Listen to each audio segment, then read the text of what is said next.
8 नवंबर 2016 की वो रात देश में शायद ही किसी को याद नहीं हो, जब प्रधानमंत्री नरेंद्र मोदी ने संबोधित करते हुए देश में नोटबंदी का ऐलान किया था। बिना समय दिए ही देश में 8 नवंबर रात 12 बजे से नोटबंदी लागू हो गई।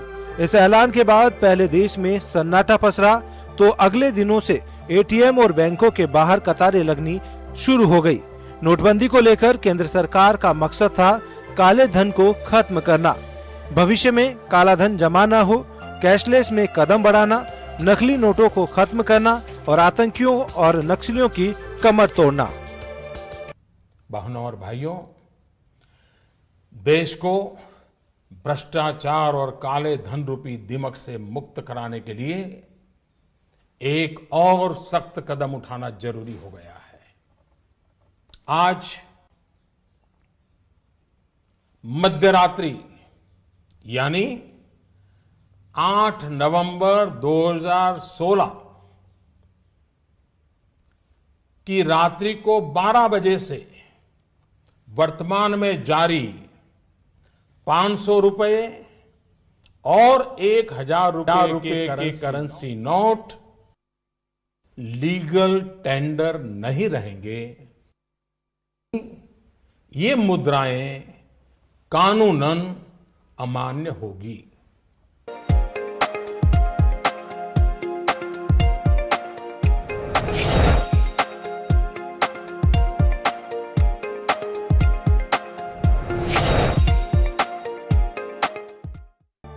नोटबंदी के ठीक बाद कई दौर आए, जब प्रधानमंत्री नरेंद्र मोदी ने जनता के साथ खड़े होने का संदेश दिया और यही वजह मानी जाती है कि जनता ने भी केंद्र का सहयोग किया। लेकिन नोटबंदी के बाद से ही विपक्ष ने केंद्र की मंशा पर सवाल खड़े किए हैं। वहीं एक बार फिर कांग्रेस नेता प्रियंका गांधी ने ट्वीट करते हुए 5 सवाल मोदी सरकार के सामने उठाए हैं, जिसमें लिखा कि यदि नोटबंदी सफल थी तो काला धन वापस क्यों नहीं आया और आतंकवाद खत्म क्यों नहीं हुआ।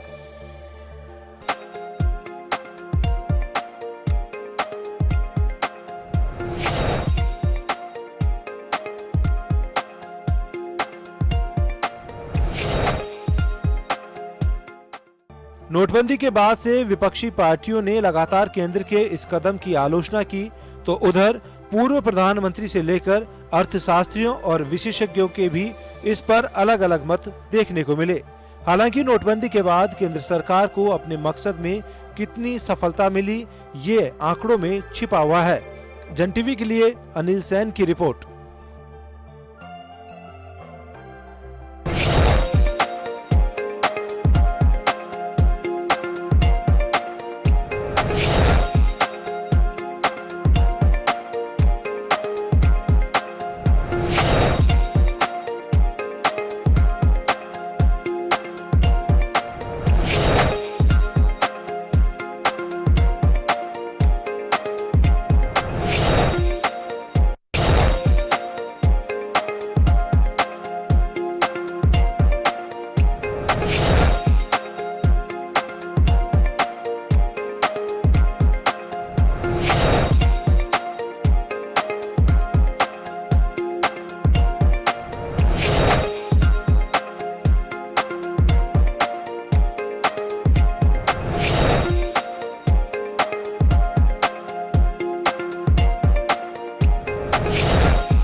नमस्कार जंटी में स्वागत है आपका। मैं हूं योगेंद्र, आप देख रहे हैं खास खबर। खास खबर में हम बात करेंगे ठीक 5 साल पहले आज ही के दिन नोटबंदी का ऐलान किया गया था। किसी को इस बात का एहसास और आभास नहीं था कि देश में नोटबंदी भी हो सकती है।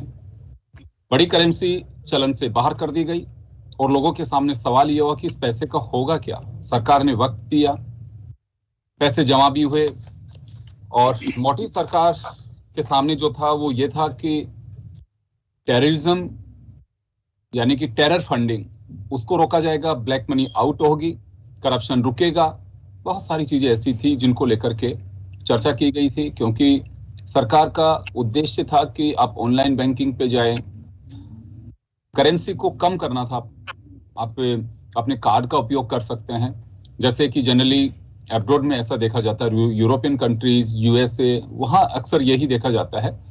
लेकिन भारत में कुछ ऐसी चीजें आज भी सवाल बाहें खड़ी हैं कि करेंसी 99.3% पैसा वापस आरबीआई को जमा हो गया और लोग ये मान के चले कि क्या ये पैसा व्हाइट मनी था, और अगर व्हाइट मनी था तो सरकार को इस बात का एहसास क्यों नहीं था कि ब्लैक मनी इतनी नहीं है।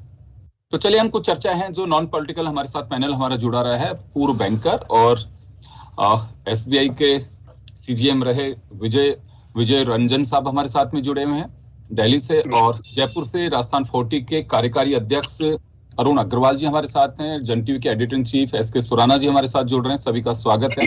अरुण जी, आपके पास आना चाहूंगा मैं। 5 साल पहले जैसे ही नोटबंदी की बात आई थी, तो उसके बाद अब मोदी जी जब संबोधित करते हैं तो कान खड़े होने लगते हैं लोगों को कि पता नहीं मोदी जी कुछ भी ऐलान कर सकते हैं। उसके बाद में जैसे उन्होंने लॉकडाउन की बात कही, तो ऐसा ही 5 साल पहले की अगर हम बात करें तो जो मोटिव था गवर्नमेंट का, वो पूरी तरह से कह सकते हैं कि हाँ बिल्कुल ये होना ही था और बड़ा एक कारगर कदम था, या फिर बिजनेस पर प्रभाव पड़ा, या फिर वो मकसद हल नहीं हो पाया। किस तरह से देखते हैं इसे? देखिए, सर्वप्रथम तो मैं आज जन टीवी का धन्यवाद व अभिवादन करना चाहूंगा कि वो हमेशा ज्वलंत मुद्दों पे बात चर्चा रखते हैं, उठाते हैं और सबको जोड़ते भी हैं। जो 5 साल पहले नोटबंदी की बात के हुई और उसके बाद जब भारत की इकोनॉमी को मैं लेके मैं जोड़ना चाहूंगा इसको, अपने इंडिया में पैरेलल इकोनॉमिक चलती है। आज जीएसटी, आज जो जीडीपी रेट जो इतनी डाउन हुई है, ये क्या हुआ कि नोटबंदी के बाद जो इनका पर्पस था वो तो फेल हो गया। अब 99% बोले 100% ही, बल्कि एक्सेस मनी उसमें बैंक में आ चुकी है। हमारे सीजीएम साहब, एक्स सीजीएम बैठे हैं, तो इसके उनका जो पर्पस था वो पर्पस तो सोल्व हुआ नहीं, बल्कि इंडिया में पैरेलल इकोनॉमी, जो पैरेलल व्यवस्था चलती थी, आज पिछली यूपीए सरकार में जब पूरे वर्ल्ड की इकोनॉमी क्रैश हो चुकी थी, ऐसे में इंडिया ही एकमात्र था जिसने अपनी इकोनॉमी को बरकरार रखा, अपनी जीडीपी रेट को बरकरार रखा, बल्कि जीडीपी को 9 से 10% तक टच पे ले आया था। आज 5 साल बाद भी व्यापारी उस चीज से उभरे नहीं है, कारण लोगों को कैश का, आज कैश खाली में ये नोटबंदी नहीं, इसके अलावा उन्होंने कैश ट्रांजैक्शन जैसे बंद कर दी। आज लेबर का पेमेंट में राजस्थान के पर्पस में बात करूं, ओनली 5,000 रुपया कैश पेमेंट अलाउ है।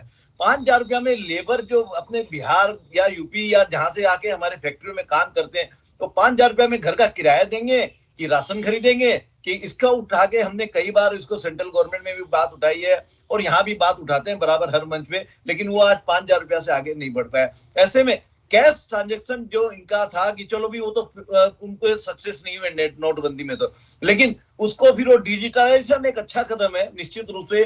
जैसा पूरे वर्ल्ड में आज डिजिटलाइजेशन है, आज कैश करना पड़ता है, लोग अपने स्वाइप कर देते हैं कार्ड से। घर में एक ब्रेड भी चाहिए तो, क्योंकि मेरा बेटा भी दुबई में रहता है तो मेरे को मालूम है, जाता हूं तो वहां अपने को ये नहीं कि सर्वेंट गया, और यहाँ भी ये सिस्टम लागू हो रहा है।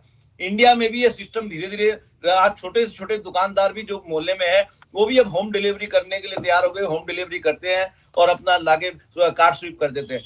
तो ये तो डिजिटलाइजेशन तो अच्छा है, इसके कारण क्या इकोनॉमी का इफेक्ट पड़ेगा, और जो डेड मनी थी वो प्रोडक्शन में आई है। ये एक फायदा जरूर हुआ है कि जो डेड मनी ब्लॉक थी लोगों के, अपने महिलाओं के पास काफी पैसे जमा थे। ये हमारे एक परंपरा है जिसे मैं कहूंगा कि एक्चुअल में जो कोऑपरेटिव हम बात करते हैं, महिलाओं में भी इसको बहुत देखा जाता है। किटी पार्टी के जरिए पैसा जो अपनी एक फंडिंग होती है, ऐसे ऐसे लोगों को मैंने देखा कि जिन्होंने वर्षों से पैसा लगा अपना दबा करके रखा हुआ था। महिलाओं की बड़ी आदत भी होती है जिसे हम कहें कि सेविंग फॉर्मूला जो उनका होता है, ये काफी मददगार भी होता है। इमरजेंसी फंड की जरूरत पड़ती तो हम महिलाओं को ही बोलते थे, अरे भाई तुम्हारा खजाना में से निकाल के देना, एक बार 5 देना, एक बार कुछ ना। चलिए मैं अरुण जी वापस आऊंगा आपके पास में। मैं बिल्कुल सर विजय सर के पास में जाना चाहूंगा। सर, नोटबंदी के 5 साल हम इसे किस तरह से देखें? जो मकसद था, क्या वास्तव में सरकार उसमें कामयाब हो पाई, या फिर ये कहें कि पूरी तरह से नहीं कामयाब हो पाए लेकिन उस रूट पे चल पड़े? क्या लगता है आपको? धन्यवाद आपका योगेंद्र जी, और मैं जन टीवी का भी धन्यवाद देना चाहूंगा। मैं अरुण जी को सुन रहा था। जहां तक मेरा विचार है, मैं एक बैंकर के हैसियत से आपको कह सकता हूं, जो पर्पस था गवर्नमेंट का, वो 2-3 पर्पस था जी। जो मेरी समझ में आता है। बहुत सारी चीजें ऐसी होती हैं जो सरकार के संज्ञान में होती हैं, लेकिन वो पब्लिक को वो नहीं बता सकते हैं। लेकिन जो हम लोगों ने समझा, उस समझ के हिसाब से एक तो पर्पस था, जो मैं ब्लैक मनी और इसकी बात नहीं करता, लेकिन जो अरुण जी ने कहा है पैरेलल इकोनॉमी, और जो इनफॉर्मल इकोनॉमी की बात होती है उसको फॉर्मलाइज करने की बात थी। दूसरा था टेररिस्ट फंडिंग हो रही थी, और आपको काफी ऐसे केसेस नजर में आ रहे थे जहां के लग रहा था कि इस तरह के मनी को यूज किया जा रहा है।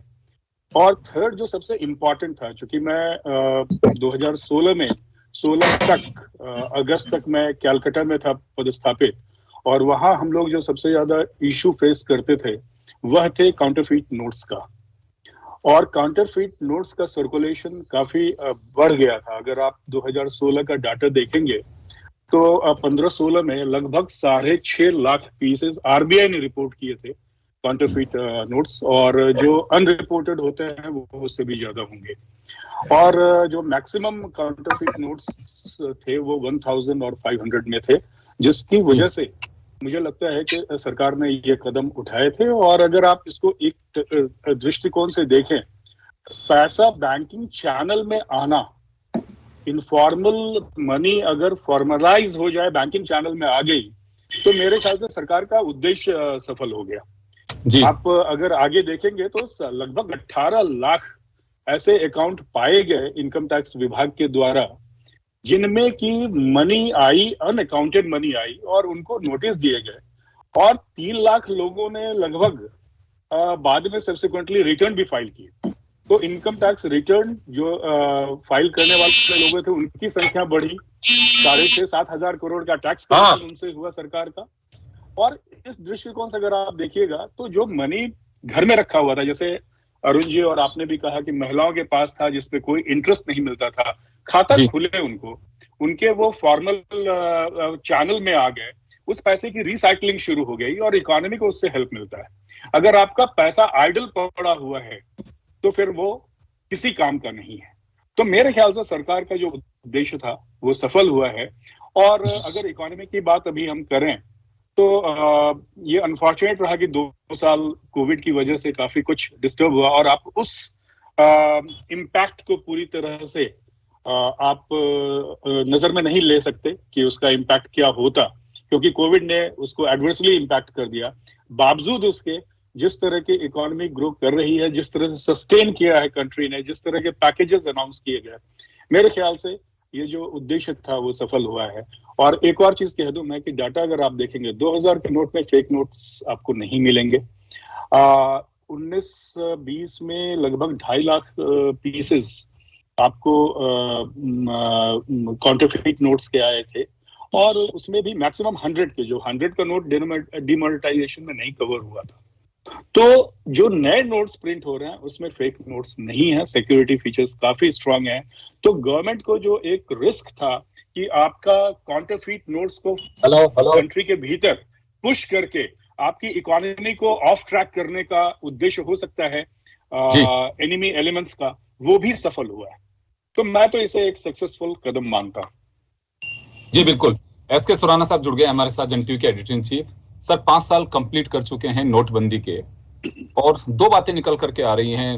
अरुण जी ने कहा कि कुछ ठीक है लेकिन खट्टे मीठे अनुभव रहे हैं इसके, और रंजन सर का कहना है कि जो इनफॉर्मल इकोनॉमी थी वो फॉर्मल मोड पे आ गई है और जो मकसद सरकार लेके चल रही है, काफी हद तक फेक करेंसी को रोकना एक बड़ी चुनौती थी, वो रुक पाई है। आप किस तरह से देखते हैं इसे? देखिए योगेंद्र जी, जैसा कि अरुण जी ने कहा, खट्टे मीठे अनुभव ही ज्यादा रहे हैं। मैं तो इसको पूर्णतः सफल नहीं मानता हूँ, आंशिक सफल कह सकते हैं। जहां तक जो ओरिजिनल इसके गोल पोस्ट काफी चेंज किए गए। ओरिजिनल अगर हम भाषण सुने तो उसके अंदर था काउंटरफीट करेंसी का। तो काउंटरफीट करेंसी अगर आरबीआई के लेटेस्ट डाटा देखें तो percentage of counterfeit currency has increased compare to what it used to be before. तो वो उद्देश्य पूरा नहीं हुआ हमारा। आइडिया ऐसी थी कि काउंटरफीट करेंसियां बहुत कम होंगी। दूसरा उद्देश्य था टेररिज्म की कमर तोड़ दी जाएगी, तो टेररिज्म की भी कमर कहीं से भी नहीं टूटी। तो ये जो दो उद्देश्य थे वो नहीं सफल हुए। तीसरा था black money will be caught, उसको मैं कहूंगा आंशिक रूप से सफल। हाँ, जरूर ऐसा हुआ कि कुछ तो ब्लैक मनी फॉर्मलाइज सेक्टर में आई इस बहाने से, हालांकि उससे सरकार को बहुत ज्यादा टैक्स नहीं मिला। लोगों ने, भारत के जो जुगाड़ू दिमाग के लोग हैं, उन लोगों ने रास्ते निकाल लिए, लेकिन एटलीस्ट साइड बेनिफिट ये जरूर हुआ कि वो पैसा जो ऐसे ही पड़ा रहता था वो जरूर फॉर्मल सेक्टर में आया। ये मैं एक बेनिफिट मानता हूं। दूसरा जो बेनिफिट, थोड़ा आंशिक बेनिफिट ये हुआ कि टैक्स नेट थोड़ा बहुत बढ़ा। जैसे बहुत से लोगों का ये हुआ कि जब हमारा पैसा जब हमने वहां जमा कर ही दिया तो उनको भी फियर हुआ कि भाई वहां पर हमारे पैसे जब बैंक में दिख रहे हैं, तो उन्होंने भी एटलीस्ट भले कम ही टैक्स भरा हो लेकिन रिटर्न जरूर दाखिल। तो ये एक थोड़ा फायदा हुआ। लेकिन मेन उद्देश्य जो था जिसको लेकर के हम चले थे, वो उद्देश्य पूर्ण रूप से विफल रहा। जो न तो कोई आतंकवाद, काला धन की जो परसेंटेज अभी जो हम देखते हैं वो वैसी की वैसी रादर बढ़ गई है, और न आतंकवाद पे कुछ हुआ, न फेक करेंसी पे कुछ हुआ। तो उस हिसाब से इसको सफल नहीं मानता हूं। और तीसरी जो सबसे महत्वपूर्ण चीज जो इसमें फेलियर हुई, उसको हम लोग काउंट नहीं कर रहे हैं कि जब तो कोविड के पहले ही हमारी इकोनॉमी जो 8.5% से चल रही थी डीमोनेटाइजेशन के पहले, वो डीमोनेटाइजेशन और उसके बाद फर्दर जीएसटी वगैरह होने के बाद वो 4.5% पे आ गई थी। और 1% of GDP is almost like 2 to 3 lakh crore.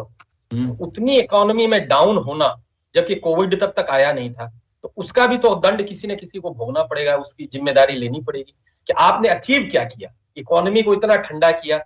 जो फॉर्मल इकोनॉमी जरूर आप ले आए, लेकिन कितने कष्टों के बाद, कितने लोग लाइनों में मरे, ये सब जो कोलैटरल डैमेज हुआ उसको भी हमें देखना पड़ेगा कि क्या इससे कितने लोगों के धंधे चौपट हुए। ये तो खुद अरुण जी बिजनेस और इंडस्ट्री कम्युनिटी को रिप्रेजेंट करते हैं। बहुत सा जो देखिए, भले ब्लैक हो चाहे व्हाइट, पैसा अगर रोजगार दे रहा है तो ब्लैक और व्हाइट में केवल 25% का ही अंतर है। 25% ही तो टैक्स है। अगर ब्लैक मनी भी रोजगार दे रही है और लोगों का पेट भरी है, तो लोगों के पास जाकर तो व्हाइट मनी है। उस आदमी को जिसको 10,000 रुपए सैलरी मिल रही, भला उसको ब्लैक मनी से ही मिली, कैश ही मिली, उसके लिए तो 10,000 व्हाइट मनी है, वो उसको आराम से यूज कर सकता है। ऐसा डर का माहौल बना करके आपने वो जो इकोनॉमी, कितने ही छोटी छोटी इंडस्ट्रियां बंद हो गई, उससे कितने लोग बेरोजगार हुए, इकोनॉमी डाउन हुई। तो जो कोलैटरल डैमेज को देखते हुए जो भी थोड़ा बहुत फायदा हुआ है, मैं इसको पूर्ण रूप से विफल मानता हूं। रंजन सर, आपके पास मैं आना चाहूंगा। एक सवाल आज भी मुंह बहे खड़ा हुआ है और कई बार पूछा भी जाता है, उस पर जवाब आता नहीं है, गवर्नमेंट के नुमाइंदों से भी पूछा जाता है। हमारे यहाँ पे जिसे ब्लैक मनी कह रहे थे, सुराना साहब ने भी कहा, और जो दिखता भी था, उसको लेके आज भी एक बात कहते हैं कि जिसे हम ब्लैक मनी मान के चलते थे, पैरेलल जो इकोनॉमी चल रही थी, सरकार जिसे तोड़ना चाह रही थी। लेकिन ये कहा जाता है कि बहुत बड़ा एम्प्लॉयर था वो, जिससे फर्क पड़ा, और जैसे जीडीपी पे असर पड़ा है। तो क्या हमें वेट करना चाहिए कि हाँ 8.125 जो भी वो वापस करेगी? कोविड की वजह से इस पे असर पड़ा, क्योंकि पहले नोटबंदी, उसके बाद में जीएसटी, अचानक जो सरकार के एक के बाद जो कदम चले, उससे इंडस्ट्रीज पे काफी असर पड़ा है। और व्यापारी देखिए दबी जुबान में कहते होंगे, अरुण जी बहुत सोच समझ के बोल रहे हैं कि मुझे क्या बोलना है, अंदर से ही जानते हैं। ये मतलब ऑफ द रिकॉर्ड जो चर्चाएं आती है, मैं वो बात आपसे शेयर कर रहा हूँ। तो क्या हमें वेट करना पड़ेगा भारत के इकोनॉमी सिस्टम को वापस से पटरी पे लाने के लिए? देखिए, ऐसा है कि इकोनॉमिक सिस्टम को पटरी पे लाने के लिए तो सबको प्रयास करना पड़ेगा। पहली चीज है कि अगर हम गवर्नमेंट से कुछ एक्सपेक्ट करते हैं, एक चीज मैं पहले बता दूं, सुराना साहब ने जो डाटा दिया काउंटरफीट नोट्स का बढ़ने का, आरबीआई का जो डाटा रिलीज हुआ है, as against 6.33 lakh pieces in 2015-16, 2.97 lakh pieces have been found as counterfeit in 1920, and earlier 6.33 में 1000 के नोट्स ज्यादा थे. सो अमाउंट वाइज अगर आप जाइएगा तो ज्यादा था. अभी 100 रुपीज के नोट्स काउंटरफीट पाए गए जिसको डीमोनेटाइज नहीं किया गया. सो अगर अमाउंट वाइज देखिएगा तो काउंटरफीट पॉइंट पे I think the government has succeeded immensely. This is one. Secondly, जो आपने प्रश्न किया है, बेसिकली क्या है, इनफॉर्मल इकोनॉमी में जो सबसे बड़ा लॉस होता है वो होता है जो लेबर क्लास है. Since that is informal, not recorded, no EPF deducted, no insurance done, nothing is being done. Secondly, government doesn't get tax. And infrastructure जब तक इस देश का डेवलप नहीं होगा, आज आप देख रहे हैं कि आपको अगर उड़ान के तहत आप ये देखिए कि गवर्नमेंट ने 5 इयर्स में इंफ्रास्ट्रक्चर के एरिया में क्या क्या काम किया. आपके अनरीचेबल एरियाज कहाँ कहाँ पहुंच रहे हैं. मैं तो उन एरियाज में देख रहा हूं जहां पे पोटेंशियलिटी आपको ग्रो करने की डेवलप हो रही है. नॉट ओनली दो centres which were having industries and वहां पे शट डाउन हो रहा है. आपने देखा होगा कि आपको कोविड पीरियड में your agriculture and rural economy grew more than 8%, 8 to 10% के बीच में, because the industries and which were suffered, आपको जो industrial belt थे वहां सफर किए because of closure and because of restriction on movement. लेकिन जो आपकी एग्रीकल्चर और रूरल इकोनॉमी थी वो ग्रो की है, वो वहां पे कहीं भी आपको प्रॉब्लम नहीं आया है. तो इकोनॉमी को जब तक आप सम्यक रूप से हर दिशा में आप ग्रो नहीं कराएंगे, कुछ पॉकेट्स में ग्रो कराएंगे, तो उससे आपकी टोटल जीडीपी ग्रोथ नहीं हो सकती है. तो कहीं ना कहीं हमें वेट करना पड़ेगा और हमें सारे लोगों को आप क्रेडिट ग्रोथ पिकअप नहीं कर रहा था, लेकिन अब क्रेडिट ग्रोथ पिक करना शुरू कर दिया. सर, सवाल ये है कि देखिए आज बेरोजगारी बढ़ रही है, कोविड एक कारण हो सकता है, लेकिन व्यापारी ये कहता है कि पहले नोटबंदी फिर जीएसटी, उसकी वजह से कमर टूट गई बिजनेस की, वो एक बड़ा कारण है. तो मेरा जो सवाल है ये है कि हमें चलिए कोविड का टाइम जो रहा 1.5 साल का, उसको आप साइड कर दीजिए, तो हमें और वेट करना पड़ेगा कि नोटबंदी का इम्पैक्ट जो है वो सरकार यही मान के चल रही थी कि हमसे 4 से 5 साल या 7 से 8 साल हमें वेट करना पड़ेगा. नहीं, एक चीज बताइए कि एम्प्लॉयमेंट डाटा हम लेते कहाँ से थे. अगर आप सारे एम्प्लॉयमेंट एक्सचेंजेस तो बंद हो गए ऑलमोस्ट.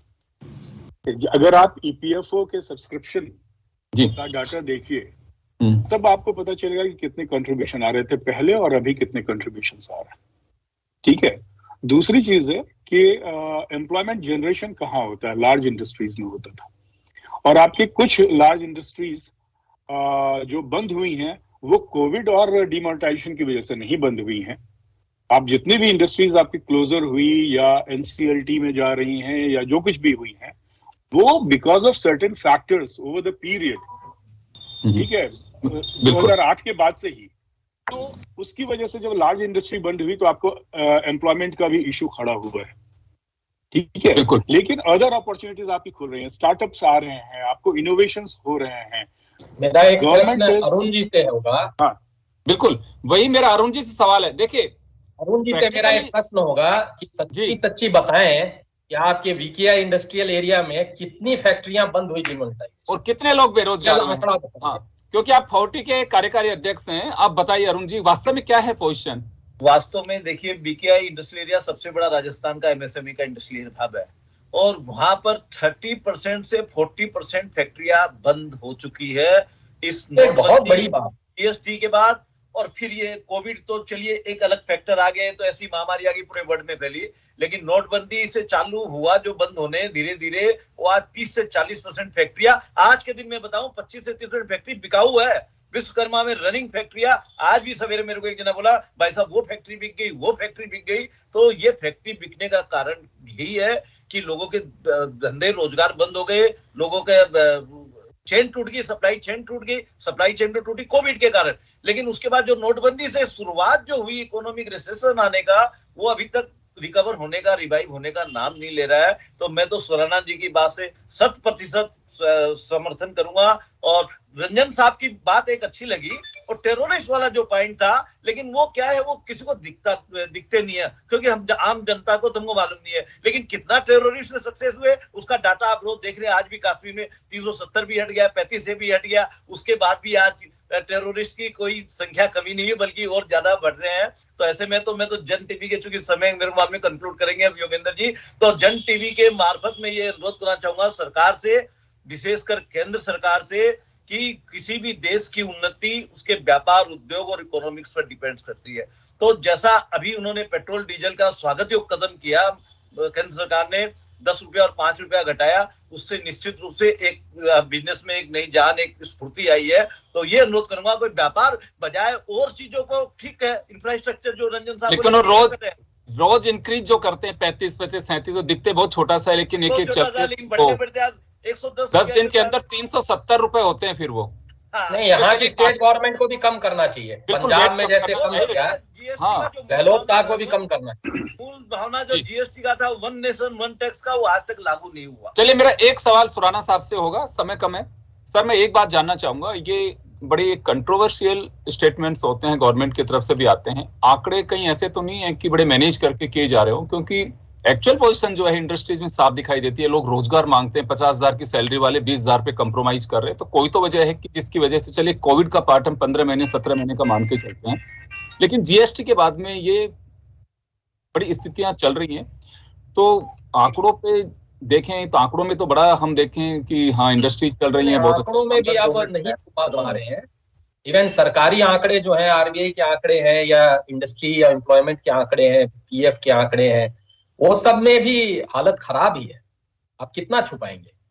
तो सच्चाई तो बाहर आएगी। और जब ये कह रहे हैं, जब इंडस्ट्री एसोसिएशन के अध्यक्ष 30% 5% बंद होना भी अपने आप में शर्म की बात है।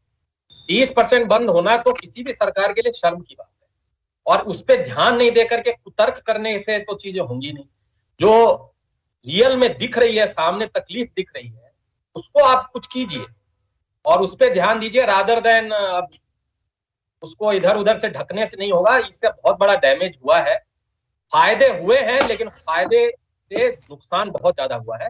आंकड़ों का खेल जरूर सरकार करती रहती है, राज्य सरकार भी करती है, केंद्र सरकार भी करती है। सभी सरकारों को आंकड़ों के खेल में मजा आता है। ऐसे करके बाइट्स चलवाते हैं और या अखबारों में देते हैं, उससे उनको लगता है कि पता चल जाए। लेकिन जब घर में रोटी नहीं आ रही होती है, जब मेरा बेटा जॉब नहीं कर रहा होता है, तो ये सारी चीज फेल हो जाएगी। और मुझे तो लगता है ये हिंदू मुस्लिम भी फेल हो जाएगा। जब पेट में रोटी होगी तभी हिंदू मुस्लिम भी इस ध्यान में आता है। ये कितना ही कोशिश कर लें, इस बार मुसलमान भी इतने स्मार्ट हो गए हैं, वही अगर कुछ भी जाके पटक दोगे तो भी कोई लड़ने आने वाला नहीं। तो इस बार हालत खराब है। अनलेस के जल्दी कोई इकोनॉमिस्ट, अच्छे फाइनेंस मिनिस्टर को लाए जो रियल में चीजों को ठीक करे। ये पैच वर्क, नी जर्क रिएक्शन, ये सब करने से कुछ नहीं होगा। और सारी चीजें आंखों के सामने दिख रही जी। चलिए, मैं माफी चाहूंगा, समय का अभाव है। हमने 3 अलग अलग सेक्टर से जुड़े, तीनों ने अपनी तरीके से पूरा 5 साल का जो लेखा जोखा रहा, बहुत कम समय के अंदर समझाने की कोशिश की है। और काफी चीजें वो हैं जो प्रैक्टिकली हम लोग देख भी रहे हैं। आप लोग भी अपने एहसास को बिल्कुल उस ये कहूँ कि एक्सपीरियंस को एक एहसास हो रहा होगा आपको कि हाँ वास्तव में किस पोजीशन में है। ये हम सब लोगों का एक प्रयास ऐसा होता है कि सरकार के पार्ट पे हो सकता है कोई लेकुन, हाँ उसे दुरुस्त किया जाना चाहिए। इकोनॉमी अगर कहीं पे भी डिस्टर्ब होती है तो पूरा देश उससे डिस्टर्ब होता है। और केवल देश नहीं, एक देश की इकोनॉमी टूटती है तो पूरा ग्लोबलाइजेशन में उस पर असर आता है। तो चलिए, हम कोशिश करते हैं कि ये बात पहुंच सके मोदी जी तक, या जो लोग हैं वो अपना कंट्रीब्यूशन हो सके कि विचारों के जरिए कि हाँ बिल्कुल ये ऐसा कुछ चल रहा है। बहुत बहुत शुक्रिया आप सभी का। खास खबर में इतना ही, दीजिए इजाजत, नमस्कार।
खबर जो कभी बताती है सच तो कभी कराती है एहसास। खबर जो है कुछ खास। खबर ही तो है जो कभी बनती है राजनीति से तो कभी व्यापार से, कभी आती है खेल से तो कभी मनोरंजन से, कभी खुशी से तो कभी गम से। हाँ, खबर ही तो है। खबर थमती नहीं और ना ही थमेंगे हम, क्योंकि हम हैं जन टीवी, जन जन की आवाज।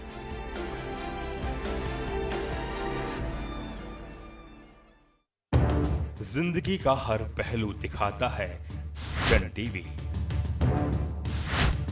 शख्सियतों से होती है मुलाकात, बहती है सुरों की गंगा राग और ताल के साथ। मन को पावन करता तीरथ, भुलाता सारा अभिमान। हम करते हैं नारी युग का सम्मान, जगमगाते हैं मनोरंजन का संसार,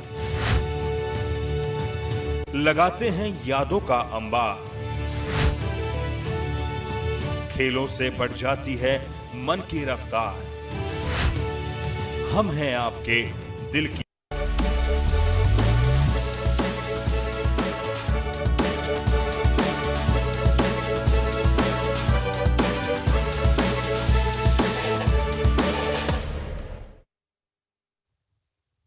नमस्कार जन टीवी में स्वागत है आपका। मैं हूं योगेंद्र। आप देख रहे हैं हमारी विशेष पेशकश नोटबंदी के 5 साल। ये हमारी खास प्रस्तुति आप देख पा रहे हैं और हम अब बात करेंगे पॉलिटिकल लीडर्स से कि नोटबंदी पर सियासत काफी हुई, लेकिन वास्तव में नोटबंदी के मेरिट डिमेरिट दोनों को लेकर चर्चा करेंगे। फायदे क्या रहे और नुकसान क्या हुआ। हमारे साथ देवेंद्र शास्त्री साहब जुड़े हैं आम आदमी पार्टी से, कांग्रेस से वरुण पुरोहित जी जुड़े हैं, भाजपा से आशीष चतुर्वेदी जी जुड़ रहे हैं। सभी का स्वागत है। शास्त्री साहब, आपके पास आना चाहूंगा मैं एक बार। नोटबंदी के अगर हम यूं देखें तो 2 बातें निकल करके आती है कि जो इनफॉर्मल इकोनॉमी थी वो करेंसी कहें उसे तो फॉर्मल इकोनॉमी में तब्दील हुई, करेंसी में सॉरी, वो प्रचलन में नहीं थी, वो चीजें भी आ गई। और 99.3 सरकार का अपना दावा है। आरबीआई के पास जो पैसा चला गया ऑलमोस्ट कंप्लीट सा है 99.3। तो इसको कैसे देखा जाए? सरकार का तो ये तर्क है कि बहुत बड़ा प्रयास रहा कि जो हमारे पास में फेक इकोनॉमी थी वो साइडलाइन हो गई है और इकोनॉमी जो पैरेलल चल रही थी वो रूट पे आ गई, तो इससे बहुत बड़ा बेनिफिट मिला है। आज भी यही दावा है सरकार का। ये देखिए योगेंद्र जी, जो नोटबंदी का जो पर्पस था, जो 8 सितंबर के दिन रात को 8 नवंबर, हाँ 8 नवंबर, तो जो गिनाए थे उनमें से एक भी पर्पज अगर सर्व किया हो तो आप मुझे बताएं। और बेसिकली जो अभी रिसेंटली ये कुछ इंफॉर्मेशन इस तरह की मीडिया में अवेलेबल है कि जो करेंसी वाला है वो तो स्पष्ट है कि दो नंबर के जो इकोनॉमी थी उसको अगर ये करना चाह रहे थे तो वो तो पूरी नहीं हुई। जितने पैसे इन्होंने जो फ्लोट किए थे करेंसी नोट बदली के लिए वो पूरी करेंसी इनके पास लगभग आ गई, तो क्लियर हो गया कि जो ब्लैक मनी का जो पर्पस था वो पूरा नहीं हुआ। जो ये कह रहे थे कि भाई इससे टेररिज्म से रिलेटेड जो इकोनॉमी है उसको हम लोग काउंटर करेंगे, तो टेररिज्म वाली एक्टिविटी कहीं इस तरह से काउंटर हुई हो ये मुझे नहीं लग रहा है।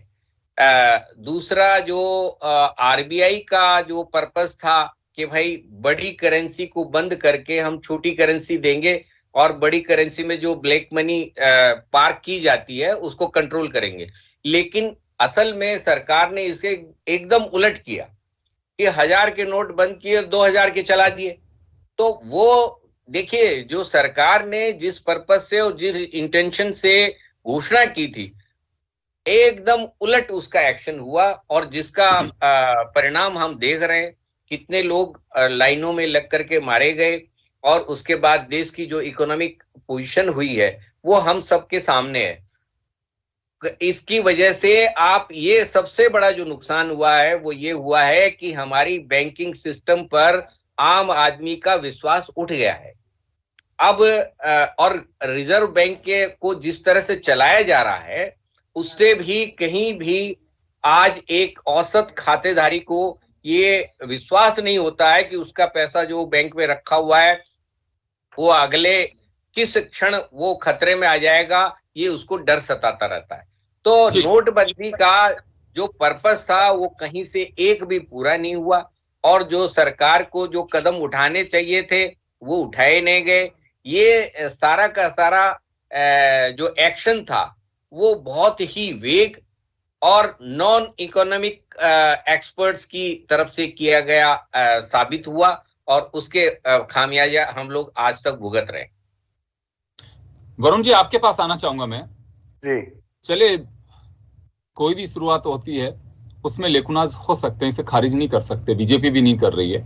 लेकिन बीजेपी का ये कहना है कि उससे आप डेवलपमेंट देखिए, विकास कितना हुआ है, बहुत ज्यादा टैक्स का कंट्रीब्यूशन जो होना चाहिए वो नहीं हो पाया, लेकिन पैसा आया है, उसी के जरिए हम विकास कर पा रहे हैं, चाहे वो डीआरडीओ का डेवलपमेंट विकास हो रहा है। लेकिन नहीं, वो बीजेपी के लोग बताएंगे, मैं उन बातों को बता रहा हूं आपको कि जो दावा किया जा रहा है।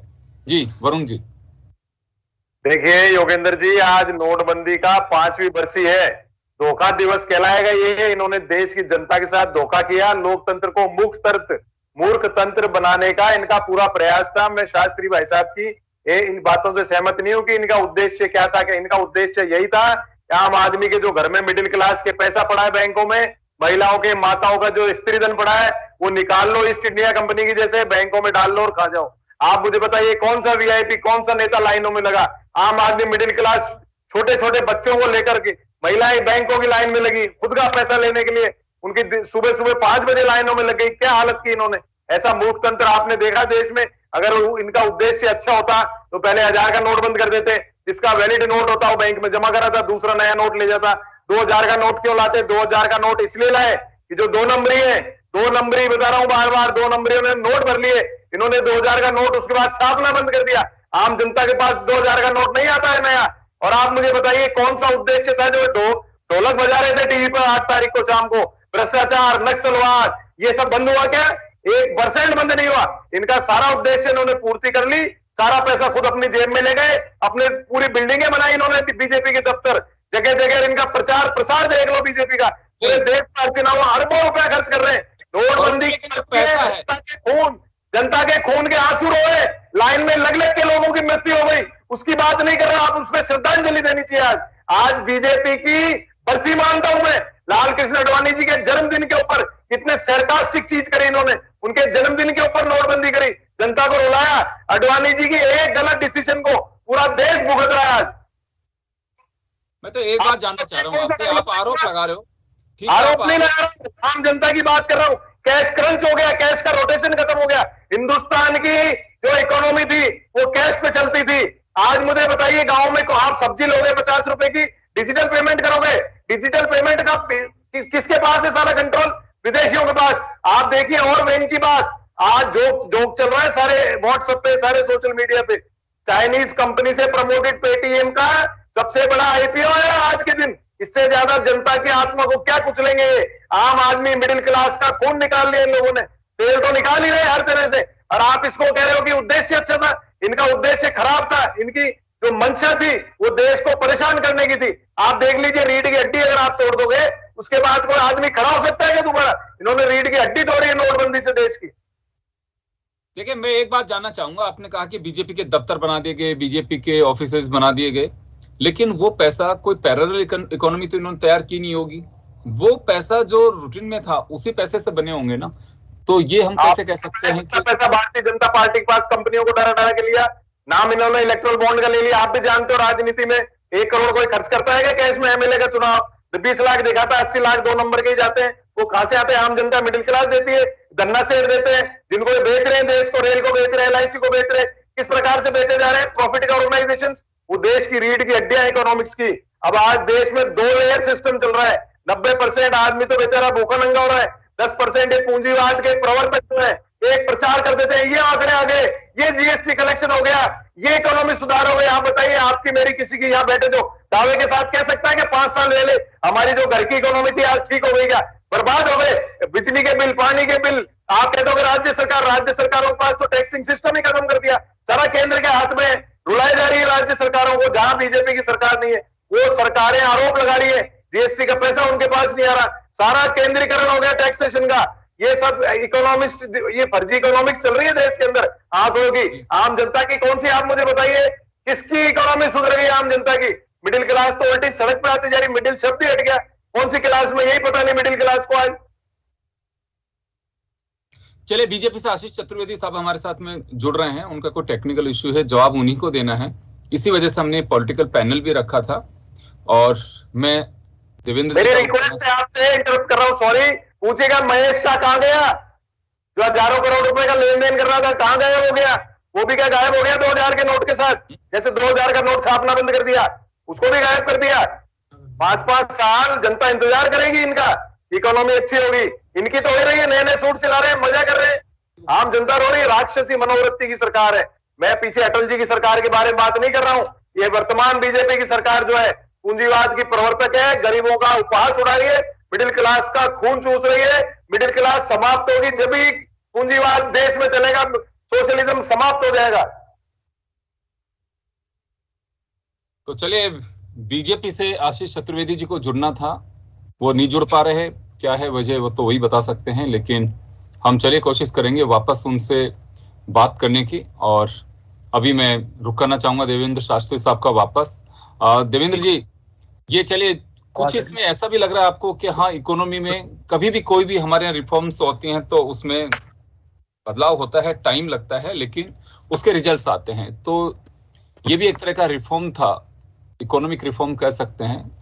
तो कुछ इसमें क्योंकि आपने इकोनॉमिक्स को बहुत, बिजनेस को बहुत अच्छे से देखा है, नजदीक से देखा है, कुछ हम ये मान के चल सकते हैं कि हाँ चले, कुछ रिफॉर्म्स तो हुए हैं जिनका बेनिफिट मिलेगा। मेरी आवाज आ रही है आप तक? आ रही है सर, बिल्कुल आ रही है। एक बार आप मुझे अपना सवाल फिर से, मेरे तक आवाज आपकी साफ नहीं आई। शास्त्री साहब, मैं ये कह रहा हूँ, कोई भी रिफॉर्म्स होते हैं तो उसके दोनों ही बातें होती हैं, उसके मेरिट्स भी होते हैं और डिमेरिट्स भी होते हैं। तो अगर हम बात करें, ये भी एक तरह का इकोनॉमिक रिफॉर्म था, जो नोटबंदी हो चाहे जीएसटी हो, तो इसका कुछ हम ये कह सकते हैं कि हाँ चलिए, कुछ तो फायदे भी हुए। मेरे तक आपकी आवाज नहीं आ रही है, मेरे तक आपकी आवाज नहीं आ रही है। मेरा सवाल ये है, शास्त्री साहब आप मुझे सुन पा रहे हैं? नहीं, मुझे लग रहा है मुझे दोबारा आपको कनेक्ट करना पड़ेगा। चलिए, अशोक सिंह शेखावत साहब हमारे साथ में जुड़ गए हैं इस वक्त। अशोक सिंह शेखावत हमारे साथ जुड़ गए, भाजपा नेता हैं। आशीष चतुर्वेदी हमारे साथ नहीं जुड़ पाए हैं। अशोक जी, यहाँ सवाल ये आ रहा है कि एक तरह से देश के साथ साजिश रची गई और इकोनॉमी को डिस्टर्ब किया गया। ना आतंकवाद खत्म हुआ, ना नक्सलवाद खत्म हुआ, ना भ्रष्टाचार खत्म हुआ, और ना जिसे हम ब्लैक मनी मान के चल रहे थे, क्योंकि 99.3% करेक्शन वापस आरबीआई के पास में चला गया। तो कोई इसका मतलब ये था कि कोई ब्लैक मनी थी ही नहीं। ये प्रतिपक्ष आज भी आरोप लगा रहा है, सवाल खड़ा कर रहा है। जी देखो कि योगेंद्र जी, जिस प्रकार से प्रतिपक्ष का काम ही 5 साल में आप देखोगे, 7 साल का पूरा कार्य में देखोगे, तो किसी न किसी नीति के लेके खिलाफ वो आक्षेप लगाते हैं। चलो, उनका काम भी है, आक्षेप लगाना चाहिए, सरकार को जगाने के लिए काम करना चाहिए। ये नीतिगत फैसला लिया गया है। उस फैसले में आप देखेंगे जिस प्रकार से आप नोटबंदी की बात कर रहे हैं, प्रचलन के अंदर लेके आए, जिस प्रकार से आप देखिए कि आप चाहे कैशलेस वाली चीजें लेके आए, जनता के अंदर एक जागरूकता लेके आए कि कैशलेस की आपको बढ़ावा दिया जाए। उसके अलावा आपने कहा कि आतंकवाद भी आप देखेंगे तो पहले वाली जितनी जैसी गतिविधियां हैं, क्या वो गतिविधियां हो रही है? या भारतवर्ष के अंदर जो विस्फोट होते थे, जो कम से कम भी आप देखेंगे तो 7 साल के अंदर 52 के लगभग पूरे आप देखेंगे तो कई 10 सालों के अंदर तो विस्फोट हर शहर में हो रहे थे। क्या वो फंडिंग से के द्वारा आता था? वो फंडिंग का एक नेटवर्क उसने काटने का काम किया। और जो आप कह रहे हैं कि जिस प्रकार से कई चीजें विदेशों से कोई प्रकार की हो या और भी कोई ब्लैक मनी की वाली बात कर रहे हो, तो ब्लैक मनी के लिए प्रयास कई किए गए, कई कानून लेके आएंगे, उन कानून के तहत कार्रवाई की गई है, यदि उनकी खिलाफ भी की गई है। आज जो विदेशों में गए हैं उनकी क्या संपत्ति अटैच नहीं हुई नए कानून के तहत, और जो पुराने कानून थे, प्रचलित कानून थे, उनके तहत भी हुई है। तो हम नहीं कह सकते कि नोटबंदी का कोई ऐसा कोई दुष्प्रभाव प्रभाव पड़ा, ऐसा नहीं कह सकते कि वो सक्सेस नहीं हुई है। सक्सेस है अर्थव्यवस्था हो चाहे कई चीजें हो, उसमें एक नोटबंदी नहीं होती, हर चीज का आयाम होता है, उन सबको आपको जोड़ के देखना पड़ेगा। ये नहीं किसी, जब जीएसटी वाला जो लेके आए, जीएसटी से लेके आए हैं तो एक सरलीकरण किया है, कई टैक्सेस होते थे, स्टेट गवर्नमेंट को उसमें राहत मिली है, सेंटर को राहत मिली है, तो ऐसे प्रयास कई बार किए गए हैं। तो उन प्रयासों के द्वारा इकोनॉमिक को डेवलपमेंट करने के लिए आपको देख लीजिए किस प्रकार से इकोनॉमिक्स पहले थी पैरालाइसिस थी, आज पैरालाइसिस की स्थिति में नहीं है। अब विदेशी आप देखेंगे तो धन कितना है, डॉलर के रूप में हो तो कितना बड़ा गुना बढ़ोतरी हुई है इन 7 सालों के अंदर, और भी कई चीजें हैं। और उनके जगह देखे जाए तो आप मेडिकल के अंदर आप देख लीजिए मेडिकल में कितना हुआ है। उसके अलावा आप देखिए इस कोरोना काल के अंदर क्या भारतवर्ष ने एक वैक्सीन जैसी चीज, उस वैक्सीन का किस प्रकार से आपका देखिए भारत के अंदर ही उसका प्रोडक्शन हो रहा है, कई कंपनियां यहाँ आ रही है, और भी कई कंपनियां आ रही है। जो मैं कह रहा हूँ कोरोना काल नहीं होता तो उससे पहले और भी आती। योगेंद्र जी जी, वरुण पुरोहित जी, सुना भी अशोक सिंह जी को आपने? अजी सुन लिया, नोटबंदी की बरसी पे इनका वक्तव्य सुन लिया, इनकी श्रद्धांजलि भारतीय जनता पार्टी की आम जनता के लिए सुन ली। कौन सी कंपनी आई, ये भी पेटीएम कंपनी किसके साथ है, चाइना की स्पॉन्सर्ड कंपनी है। 56 इंच कहां घूम गई जब चाइना की घुस गई अरुणाचल प्रदेश में, सेना गांव बसा लिए, अपने अड्डे बना लिए, कौन सी कंपनी आ गई? सबसे बड़ा आईपीओ आ रहा है चाइनीज कंपनी का, भारतीय कंपनी का आ रहा है क्या? आप मुझे बताइए। ये ठग्स ऑफ हिंदुस्तान जो पिक्चर आई थी ना, उस दौरान ही आई थी, उसका याद रखा जाएगा ये चीज, ये ठग्स ऑफ हिंदुस्तान, धोखा दिवस। आपने 31 दिसंबर तक नोट बदलने के लिए कहा था। आज भी बुजुर्ग महिलाएं, गरीब महिलाओं के पास 10-10, 20-20 हजार, जो बेचारी गरीब महिलाएं झोपड़ी में रखती थी अपना पैसा, वो बदल नहीं पाई है। बदला आपने, आप निकालते हैं स्कीम, सीनियर सिटीजन के नोट बदले जाएंगे। 31 मार्च तक बदलने की बात थी, वो भी नहीं बदला। आप ले आते 1000 का नोट बंद करके नया नोट लाते, बैंक में उसको बदल सकता था वाली नोट आदमी। क्यों आम आदमी की सड़कों पर लाइन में, इनका एक भी सांसद लगा के लाइन में? कांग्रेस करते हो, कौन से लाइन में लगे ये लोग नोट बदलाने के लिए? मैं लगा लाइन में जा जाके बैंकों में, मैंने बदला है, मैंने देखे महिलाओं को, बुजुर्ग महिलाएं, बुढ़ी महिलाएं सड़कों में बैठी थी नोट, खुद के नोट बदलाने को। आपको ये दर्द समझ में नहीं आ रहा? कितने लोग लाइन में मरे, क्या किया इन्होंने, क्या जवाब देंगे? 5 साल हो गए जवाब देते देते, देश का सर्वनाश कर दिया, पूंछड़ी बना दी है डॉलर की। आज भी डॉलर का नाम लेते हैं, रुपए का नाम नहीं लेते। क्यों बना रखा आपने डॉलर से कन्वर्टेबल रुपए को? रुपए की अगर 30 क्यों कर रखा आपने कन्वर्टेबल रुपए को डॉलर से? जवाब दिलवा रहा हूँ। देवेंद्र शास्त्री साहब, आप सुन पा रहे हैं मुझे? जी मैं कह रहा था आपसे कि कोई भी स्टेप, कभी गवर्नमेंट रिफॉर्म्स होते हैं, ये एक तरह से मेरा ऑब्जेक्शन, बार बार इसको रिफॉर्म्स मत कहिए आप, रिफॉर्म्स मत कहिए। देश में गलत काम हुआ है सबसे ज्यादा देश के अंदर। चले, मैं वापस आ रहा हूँ, वापस आऊंगा आपकी बात में। तोड़ी है इन्होंने देश की। महेश शाह कहाँ है, पूछो इनसे। वरुण जी आ रहा हूं मैं, वरुण जी वापस आ रहा हूं मैं देवेंद्र साहब, आपसे ये जानना चाह रहा हूं कि इकोनॉमिक रिफॉर्म्स को भी, चाहे जीएसटी आया हो, चाहे नोटबंदी हो, दूसरे प्रयासों की सरकार की नजर में वही था सारा, इसके कुछ ऐसे भी मान के चल सकते हैं कि हाँ इन फ्यूचर कुछ इम्पैक्ट इसका आएगा, क्योंकि आपने बिजनेस को बहुत कवर किया है। मैं बस कुछ जानना चाह रहा हूँ, या केवल ये मान के चले कि नोटबंदी में केवल खामियां ही रही है? देखिए, नोटबंदी कोई नया कदम नहीं था, और इसको आप किसी तरह की इकोनॉमिक रिफॉर्म की शक्ल में नहीं देख सकते। ये एक मेडिसिन जैसी चीज होती है जो इकोनॉमी को बहुत ही एक्सपर्ट्स लोग उसको दे सकते हैं। अनफॉर्चुनेटली ये जो आइडिया था, ये नॉन इकोनॉमिक एक्सपर्ट्स की तरफ से आया था।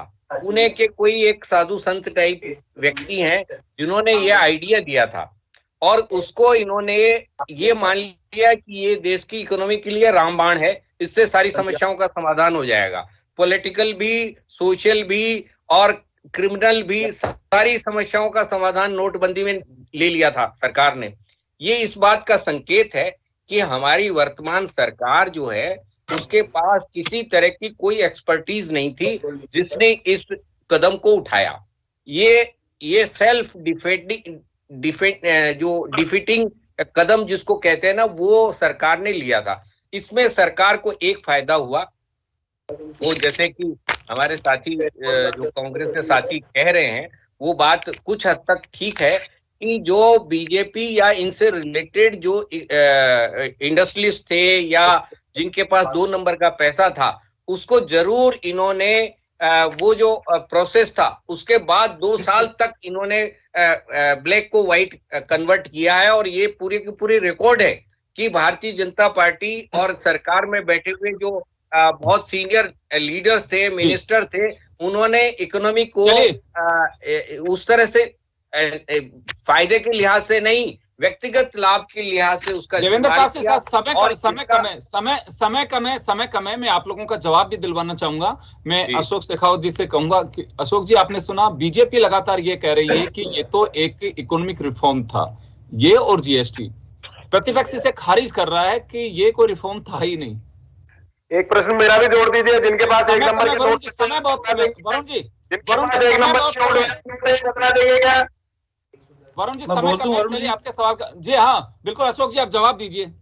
देखो कि जिस प्रकार से वरुण जी ने कहा कि और शास्त्री जी ने कहा, आप देखेंगे तो रेफरेंडम ये जनता के द्वारा किया जाता। जनता ने 2019 में लोकसभा के चुनाव में 303 सीटें दी है, तो ये तो उनका तो आदत है, करते रहेंगे और करने से कोई परवाह नहीं पड़ता। जनता ही नहीं करती तो भारतीय जनता पार्टी का तो जो सही चीज होगी उस पर विश्वास करेगी। और आप ये देखेंगे सेल्फ था, गोल था। एक चीज से इकोनॉमिक सुधार होता है या सामाजिक सुधार एक चीज से नहीं होता, कई चीजों से सुधार होता है और उसके कारण से केंद्र सरकार ने किए हैं। और केंद्र सरकार से आप जीएसटी का लेके आते हैं, जीएसटी का आप देखें संग्रहण कितना हो रहा है। जीएसटी का यदि संग्रहण आ रहा है, राजस्व प्राप्त हो रहा तो वो विकास के कामों में लगेगा।